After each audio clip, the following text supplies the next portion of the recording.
If you're as masochistic as I am, you'll think what we're doing today is a good idea. We're running a bad attempt at a speedrun in Pokemon Emerald. But you know, that's too easy. Let's make it harder. Much harder. How about a shiny speedrun? Now I know what you're saying, how is this any sort of speedrun? You rely on luck and RNG frames to get a fast time. All you're doing is gambling your time and energy. And you'd be correct, assuming Gen 3 wasn't broken. There's this little trick that technically counts as legitimate and ensures speedy and guaranteed shinies. It's called RNG Manipulation.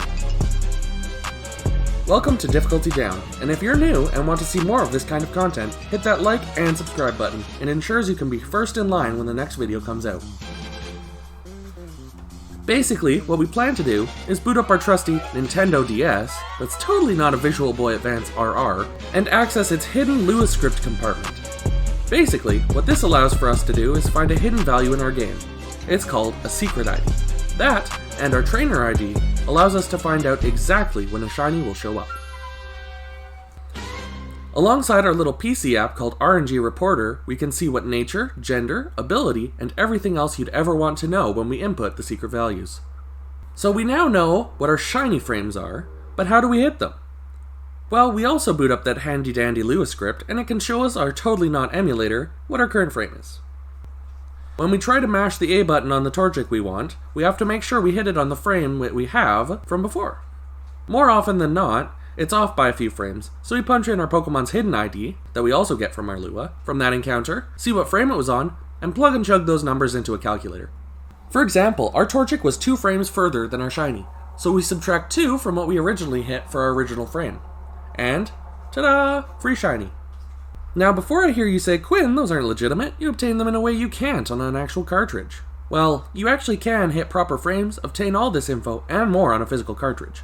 And yes, it does take slightly more time, but unfortunately for us, the current value of Pokemon Emerald on buy and sell websites is very pricey. And with that, we can finally start our journey. After we trample May, we can head for Rustboro, but not before a quick stop at our father's gym. He tells us we suck and to get good, or he won't give us our allowance. So we do so. We hit the gym, and by that I mean beat up some rocks. With the rocks demolished to pieces of dust, we head out of the gym. We find out someone stole this guy's package, and we have to go find it. We thrash this random person who definitely isn't related to anything, and find this guy's Pico in the process. I'm unsure if that's a euphemism or not. Apparently it is. For Wingull. He offers us a ride on his boat. Where are we going? A secluded island. How old are we? 10. Sure, why not? Sounds safe. We dock at Dewford, and now we can get our first main method of catching shinies, the Old Rod, allowing us to basically choose a frame at will. We catch a Magikarp. He will be a hefty beast of burden with all 4 slots used by HMs in this generation. And then we find Steven, who, wouldn't you know it, is looking at some rocks. I guess that's where his last name comes from. Get it? Steven Stone? Moving on. We backtrack to pick up the best invention ever, the EXP share. Thank you, Mr. Stone. Dewford Gym is not ideal for us, especially since we have only 2 Pokemon. And unlike fighting moves against rock, fire isn't super effective, nor is many of our other attacks, and trust me, I'd rather use Ember than Peck. We wipe to Brawly an embarrassing amount, and then finally clutch the win. We can finally move on to Slateport. Not much here of note, except now we can obtain our main method of shiny hunting. There's a little Pokemon known as Oddish, which knows the move Sweet Scent. You see where I'm going with this? Good, because now we hunt. We backtrack to grab some primo shinies that I personally love. First, we grab some shrooms for the road ahead.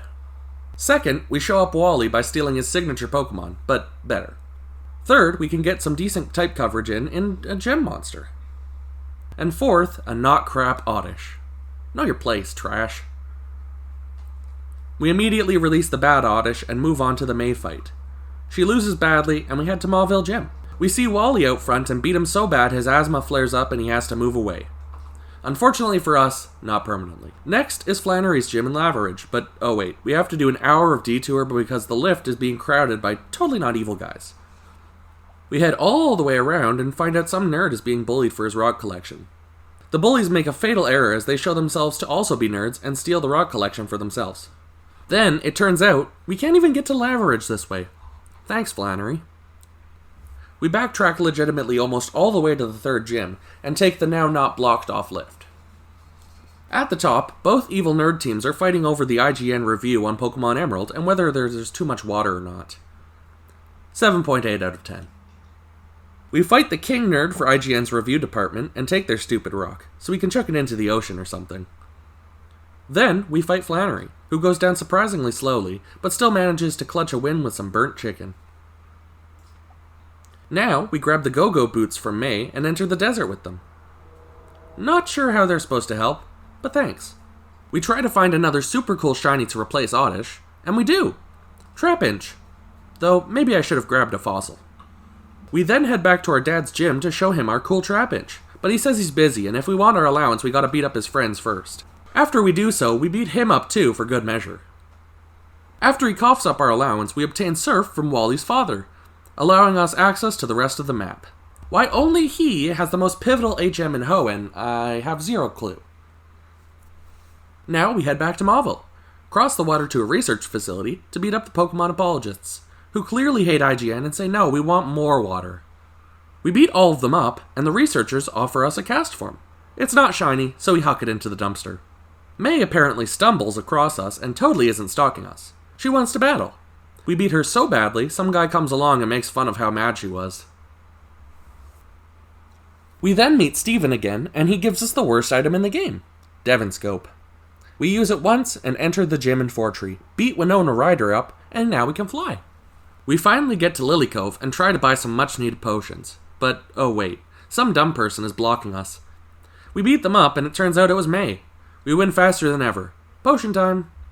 We go to Mount Pyre to bury May's self-esteem, and Waterworld fans are there stealing from the owners of the graveyard. We beat them up, they run away. We go to IGN's base and beat them all up, and after a grueling 30-minute dungeon crawl, we see IGN revive Groudon. We go to Slateport, turns out the Pokemon apologists want to steal a submarine. They do so because security is lacking, and they just drive slowly away.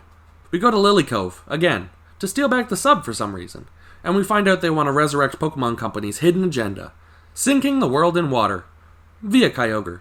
We get sidetracked and fight these twins, beat them using scummy tactics. I gotta admit, I don't feel good about how that went down. Double Team and Calm Mind? Ouch. And we head to the Space Center. We find IGN fighting for control of the Space Center because they want to pour jet fuel into the volcano. Silly IGN, don't you know jet fuel doesn't melt? Steven teams up with us and we beat IGN and we leave to find more nerds to beat up. We find the water freaks under the sea and we stop them.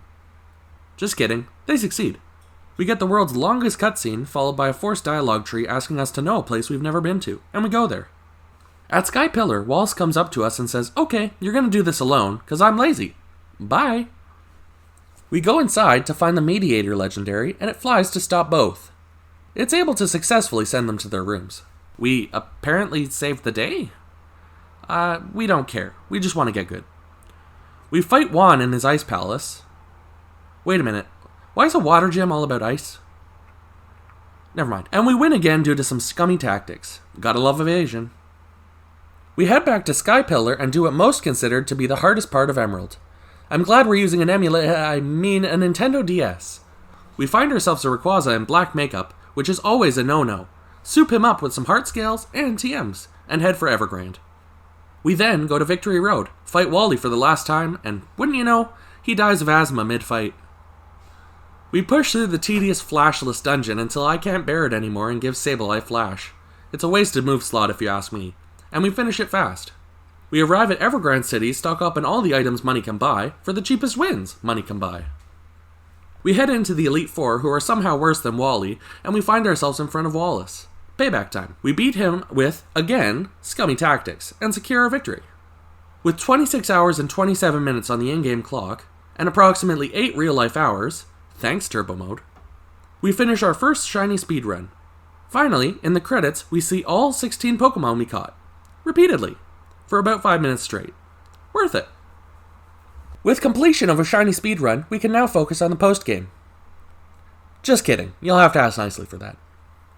If you enjoyed this type of content, feel free to let us know. And if you want a continuation of this series, give a like. 1,000 likes and we will do a full shiny living dex in Gen 3. For more information on how to use RNG Reporter, Shiny Frames, and Lua scripts, feel free to ask any questions in the comments, but I'll also be posting information in the description. With enough interest, I'll do a tutorial. Thanks for watching, and remember, if you have asthma, don't play Pokemon.